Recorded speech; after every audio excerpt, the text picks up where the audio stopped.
Okay, so for today, ang sample po natin is si Transfer It Palawan.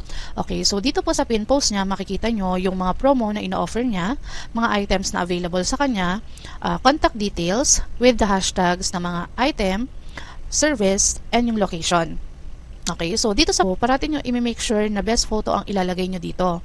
And any description na ilalagay nyo dito is kailangan, details na ilalagay nyo dito is kailangan readable. Okay? Okay, so next natin is yung kanyang exclusive promo. So, ito yung best sample ng store exclusive promo dahil sa naka-box type ito, nandito yung promo, nandito yung photo ng item na on promo with the price, mechanics, exclusivity nung promo na yon. Okay, so dito makikita nyo pa yung ibang promo niya.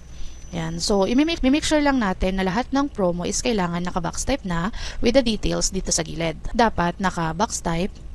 Yan. So, since pin post lang yung possible natin i-boost sa bawat store page, might as well idagdag nyo na yung SOP, which is store original post, para once na nakapag-boost tayo, makitang item and promo ang mga customer, para malaki rin yung chance nyo na mag-inquire sila and mag-visit sa bawat stores nyo. Okay, so sample ko din na Valiches. So dinugtong niya yung kanyang mga SOP. Sample is at Premium Combi, yung kanyang sublimation shirt. Wag nyo rin kakalimutan yung inyong details and mechanics dito sa gilid. Okay?